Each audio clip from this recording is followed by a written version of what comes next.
Writing chemical equation is what differentiates chemistry by presentation from other science subjects.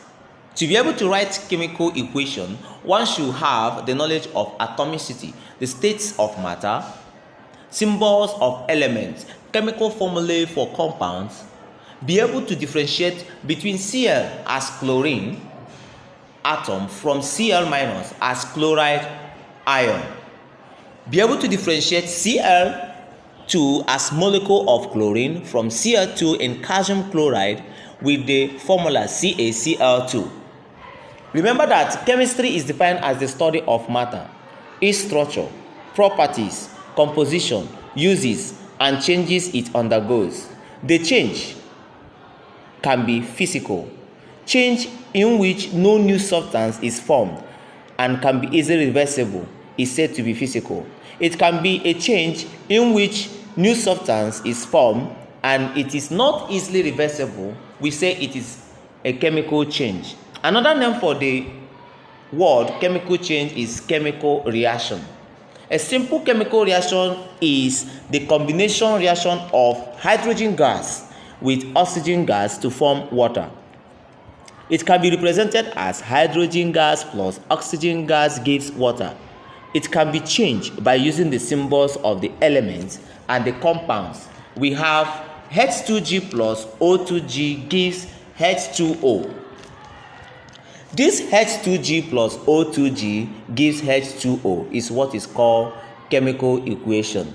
Therefore, a chemical equation is the representation of chemical reactions using symbols of elements and chemical formulae of compounds.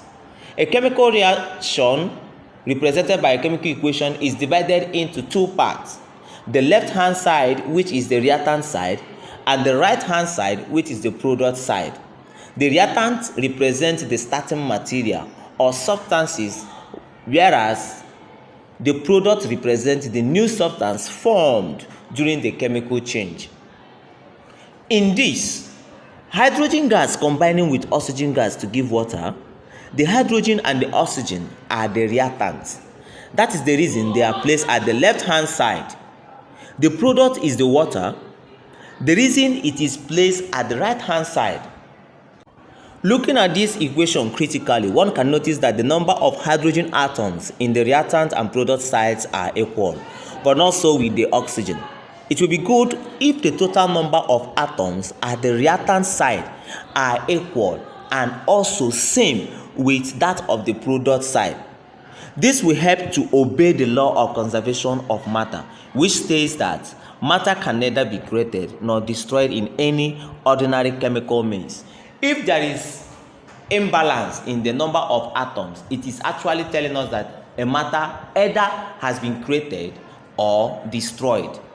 According to rules, the balancing of chemical equations, you are required to do atom count, but don't change any given subscripts in a substance.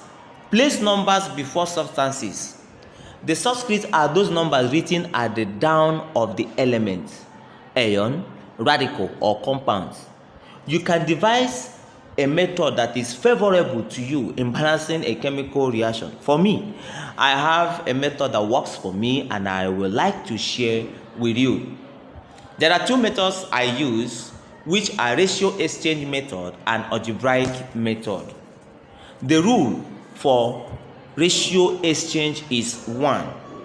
Exchange the ratio of the unbalanced atoms by multiplying with the exchange ratio to the compounds containing the unbalanced atoms or entity containing the unbalanced atoms. 2. Make sure a particular atom that appears in two substances at the reactant side and also appearing in two substances at the product side is treated last. This method works for me, and I believe if you follow it, you can balance many chemical equations. Let us take example using the exchange ratio with that of water formation from oxygen and hydrogen gas. H2 plus O2 gives H2O. We recreate this to be H is 2 plus O is 2 gives H is 2, O is 1. Since it is only oxygen that is not balanced, exchange the ratio to have 2:1, where 2 goes to the product side containing oxygen here, and 1 goes to reactant side containing oxygen here. This gives H is 2 plus O is 2, gives H is 4, O is 2. Hydrogen is not balanced with the ratio 2:4, which when reduced to its lowest term is 1:2. Then exchange the ratio, where 2 goes to the reactant side containing hydrogen and 1 goes to the product side. Now it is H is 4 plus O is 2 gives H is 4, O is 2. It is balanced since the H and O at the reactant and product sides are all equal, both in number of atoms and in number of elements. To place the final values as coefficients to equation, divide H is 4 by H is 2 to give 2. Place 2 before hydrogen gas. Divide O is 2 by O is 2 gives 1. Place invisible 1 before oxygen gas. Divide H is 4, O is 2 by H is 2, O is 1. It gives 2. Place 2 before water. The equation is balanced and well written. We can take another example from ammonia combining with oxygen to yield water and nitrogen 2 oxide. Here, just look like the other one, but a little bit different, because the other one was element. Here we have compound against element. Here N is 1, H is 3, O is 2 gives H is 2, O is 1, plus N is 1, O is 1. Nitrogen is balanced. Hydrogen at the reactant side is 3, but 2 at the product side. Exchange 3:2 as 2:3. Let 2 multiply a species at reactant side containing hydrogen atom, and 3 multiply species containing hydrogen atom. Here nitrogen is off from being balanced. Exchange the ratio of the 2:1 to be 1:2, where 1 multiplies species containing nitrogen at the reactant side and 2 multiplies species containing nitrogen at the product side.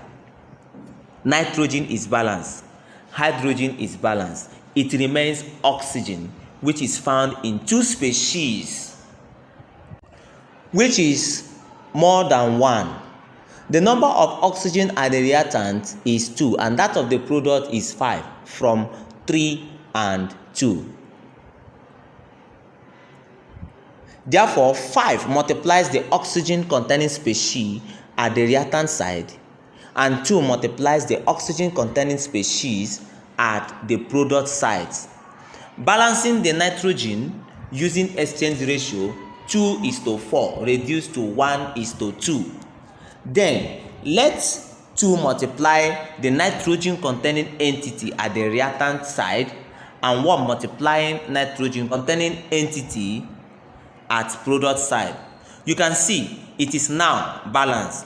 If for instance we have the oxygen at 2 substances at the reactant side and 2 substances at the product side, like ethanol burning in oxygen to yield water and carbon 4 oxide. After balancing the carbon and the hydrogen, we will now come over to the oxygen at the product side, which is 7. Then remove 1 from 7. This one comes from the ethanol.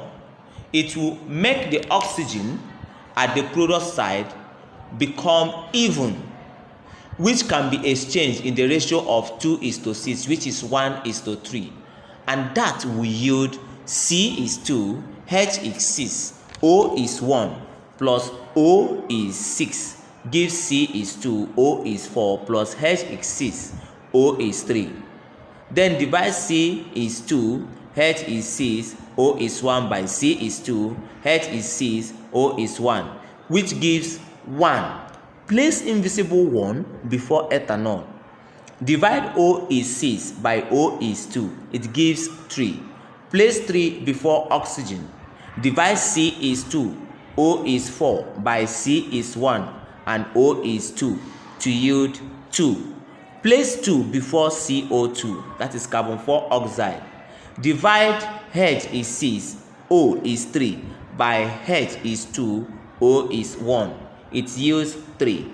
Place 3 before water. Try any equation using that method, but before that, there is algebraic method for balancing chemical equations. Place A, B, C, D as coefficients of the compound in both sides. This leads to AN 3AH plus 2BO gives CN 2CO plus 2DH plus DO. Remember that the N here is nitrogen, H here is hydrogen, O here is oxygen. Therefore, don't get it confused. Comparing or equating nitrogen atoms, we have A equals to C. Comparing or equating hydrogen atoms, we have 3A equals to 2D. Comparing oxygen atoms, we have 2B equal to 2C plus D. But A is equal to C. From equation 2, D can be 3A over 2. Therefore, in equation 3, 2B equals to 2A plus 3A over 2, representing or replacing D. Since the denominator's LCM is 2, multiply both sides by 2. 4B equals to 4A plus 3A gives A equals to 4B all over 7. Here, A equals to C, A equals to 2D all over 3, A equals to 4B all over 7. We are comparing all the values in respect to A. Now, if we assume that A is equal to 1, then C is equal to 1. D will be 3 all over 2, and B will be 7 all over 4. Then, place the values as coefficients of the reactants and the products. But chemical equations are not better left as fractions. The LCM of the denominators of the fractions is 4. Multiply both sides by 4, it yields. Try this algebra method with any chemical equation.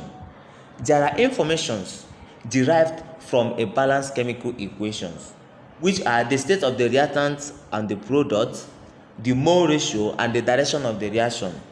But it does not show the speed, the energy, or color change except stated. Make sure you balance the following chemical equations. Thank you for watching this on my YouTube channel, and don't forget to click the subscribe button and also the share button so that you can be able to share my work on your social media platforms to help me grow as you are also growing in chemistry. Thank you once again.